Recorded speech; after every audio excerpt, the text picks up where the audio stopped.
birth queen. If you are new to this channel, I want you to click that red juicy button down below.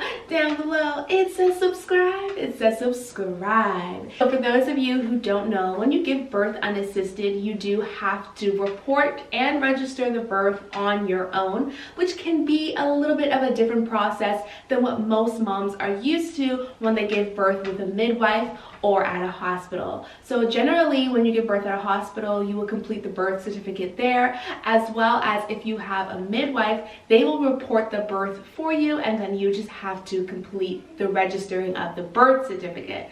But because you're giving birth unassisted on your own, you would complete that process by yourself. I'm going to share with you guys my experience of doing it. If you want to know how to register your birth for an unassisted birth, you can get the unassisted birth course. You can also watch this video here. That definitely helps guide you through the process. The choice to get a birth certificate is completely up to you. It is important to know that when you do register your baby's birth, that baby then becomes the property of the state. You are then given permission to the state to oversee or act as a guardian. You want to obviously be very mindful of that and know that you do not have to register your baby's birth. You want to make the decision that's best for you and your family. The reason why I decided to register my baby's birth is because it would make the process easier for getting my baby's passport. My family and I, we travel a lot from Canada to Florida,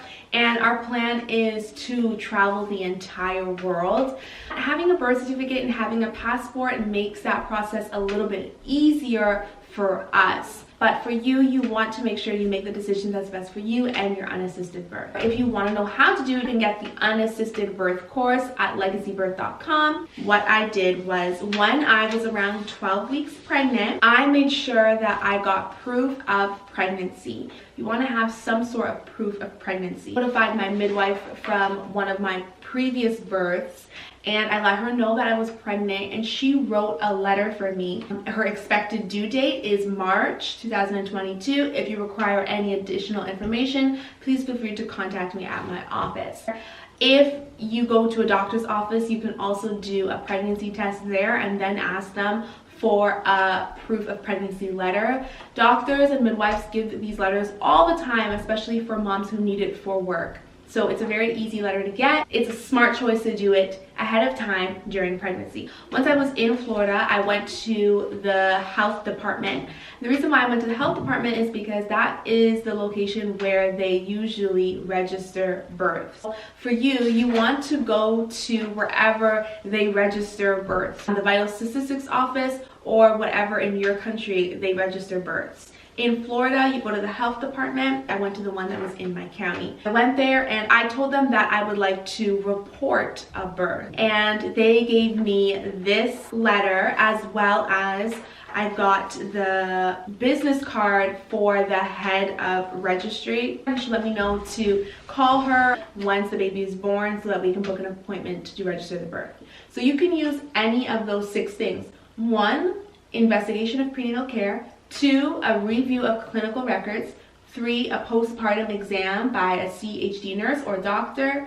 4, a nurse interview with the mom. 5, a verification from an employer. Or 6, documentation from social service or a community agency that is aware of the pregnancy. If you do not have proof of prenatal care, or you do not want any prenatal care, even some of my clients who choose not to have any prenatal care, or not to get a letter from the doctor, not to get a letter from a midwife, to do everything completely on their own, which is absolutely beautiful as well.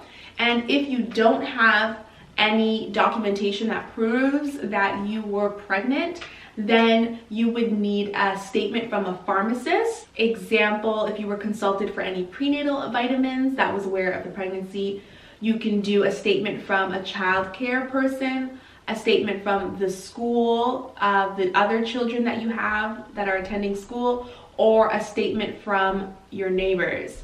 So those are some of the things that you can use if you don't have the ones above. At the bottom, she also wrote to bring your ID. As the baby was born, I emailed her and I let her know the baby was born, and then I asked her when's the best time to come by, and she said whenever you're ready, whenever you feel up to it, of course, when you feel like you can walk and move.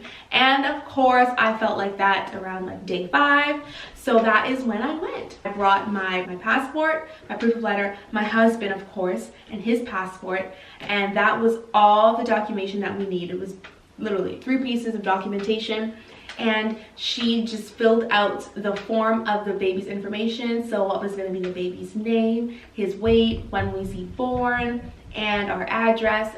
And then when she was done, she said we'll be able to pick up the birth certificate the next day. And I ended up getting his birth certificate within the same week that he was born, which is this right here. I'm obviously not going to show the front part of it because all this information is on it. The process of getting the birth certificate for an unassisted birth was absolutely easy, like piece of cake. 1, 2, 3. I wanted to get his passport so that we can travel. We actually booked an appointment to get it done urgently. I paid the expedited fee.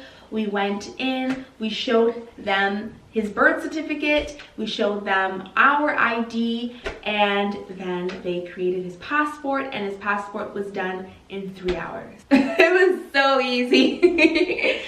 He has his birth certificate, he has his passport. It took 3 hours for his passport, and it took the next day for his birth certificate. And it was an unassisted birth, and I did it all on my own. So I hope that gives you guys some motivation, some inspiration. The process was really, really easy for me, and I hope that it'll be easy for you as well. Of course, if you want further assistance with me, if you want me to help you through the process, you can obviously have me as your doula by going to legacybirth.com virtually. Or you can get the unassisted birth course as well. And of course, that video is very, very helpful. It's actually the one that I watched to refresh my mind, and the ones in the unassisted birth course. Thank you guys so much for watching this video. If you're new to this channel, click that red see button down below. Down below, it says subscribe. It says subscribe. See you beautiful queens in the next video.